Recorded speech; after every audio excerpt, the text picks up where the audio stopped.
Have you ever wanted to use your iPhone less? Well, so have I. So I collected some tips to help with that. I'm Skylar. Let's get started. So, the first one is to look at your phone usage from the past 7 days. So to do this, open up Settings and go into Screen Time. Then under Screen Time, you've got a few options here. We'll go look at our phone and we'll look at the last 7 days. So here you can look at your stats, what you've used, and a lot of information from the last 7 days. So I would say look at your most used app. For me, you can see YouTube is a lot. So you could think of a goal for yourself and try and set one. Now that may not work for you. So what you can do instead is set a physical limit that will kind of stop you from using your phone after a while. And that is a great thing. So I could look here at my time, see how much I'm using it per day, and maybe say, I'll set a 2-hour per day limit. And I'll try and go for that.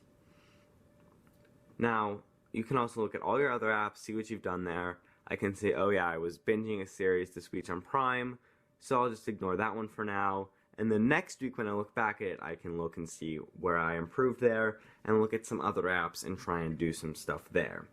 Now, also, I would look at pickups, and I would keep track of your pickups. Important numbers are how many on average per day, the most pickups per day, and the total in a week. Now a pickup, I'm pretty sure, is not technically when you pick up the phone, but when you turn it on. You can see what apps I've used after pickups. Messages makes a lot of sense, responding to messages. Although for me, since I have an Apple Watch, it doesn't make as much sense, and I could try and get that down by answering more things on my Apple Watch. Because once you open the phone, you are prone to continue using some other thing. So that's what you look at with pickups. Now, tip number 2 is notifications. So let's look at my notifications. Again, a lot for messages, which makes sense. Text messages. Now, emails. A lot of people have their issues with emails. So you could change your notifications to maybe not show up in certain places, to not do sounds, to not show badges. That's a big one. Those are the little icons in the corners. If you turn that off, it won't be as big of a flashing deal that you have messages notifications. Now something else you can do with notifications is a lot of apps have their own settings. So if you go to notification settings and scroll down to the bottom, you can go into that specific app's notification settings and do what you want to there. So there's quite a bit you can do with notifications, and you can also look at how turning off like unnecessary notifications affects your pickups and affects your total screen time. Now, tip number 3 is an accessibilities tip. So we're back in settings here. We're going to go to General, Accessibilities. We're going to go to Display Accommodations and Color Filters. So we've got the option we're looking at here is grayscale. So enabling grayscale makes the colors less attention grabbing, and it makes you less like gravitated to your phone. Hopefully. I've seen this tip a lot. I saw it first in a Linus Tech Tips video. It supposedly works very well. Now, so you turn that on and you can go use your phone. But maybe you want to watch a YouTube video or a game or something. You could do it in grayscale, but maybe you want the color. Well, the best thing to do here is in accessibility. If we scroll all the way down to the bottom, we have an accessibility shortcut. So here we can turn it on to a few things.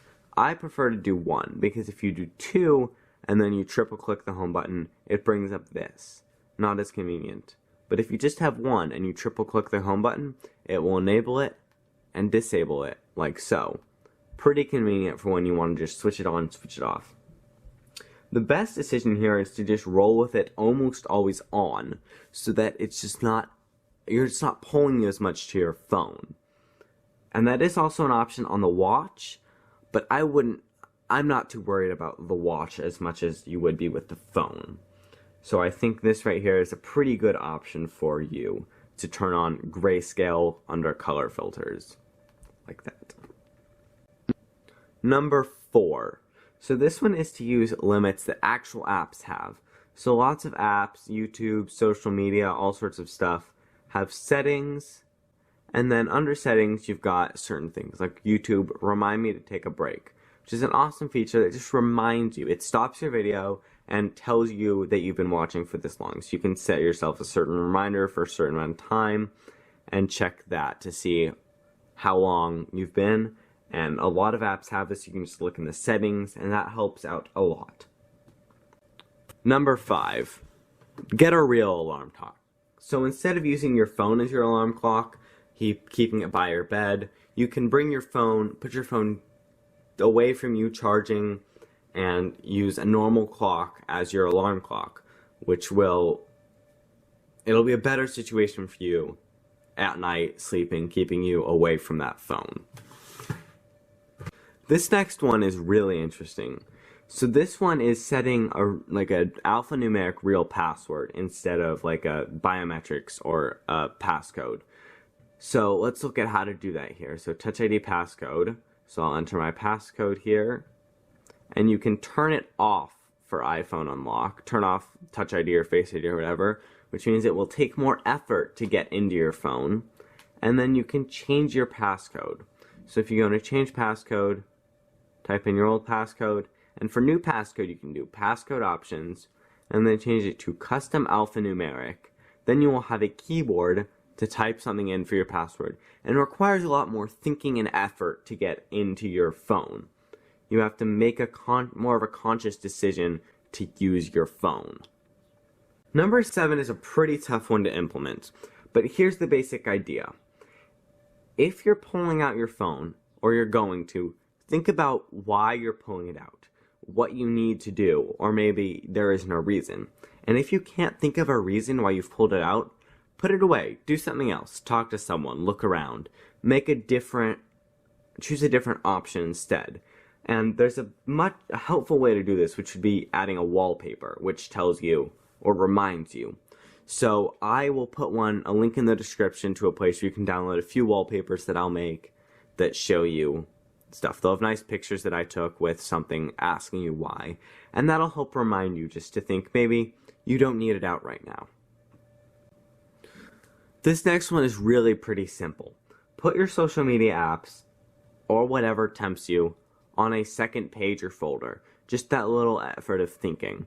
Some people even like to hide it for themselves so that they have to think even more, but this is just a simpler version of that. So you can see I've got YouTube in a folder.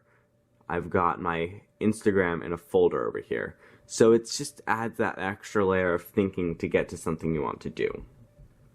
Now this next tip doesn't involve my phone. This one is using a smart speaker to ask a simple question. So I will try, hey Google, what's the weather in Cupertino? Currently in Cupertino, and instead of needing to pull out my watch or my phone, it tells me, and I'm not tempted to use another app or start endlessly scrolling or something like that. You can also ask a simple question like, hey Google, how many inches in a foot? 1 foot is equal to 12 inches. And we get a helpful answer like that. Multiply the length value by 12. Even more helpful information. So we can use that to, instead of gravitating us to our phone to do more things on our phone, keeps us away from our phone. And this last tip is a tough one. This one is to stop endlessly scrolling. So a lot of people have their social media and their news apps, and they will scroll and scroll and scroll through content because it keeps going. It'll load more things and more things.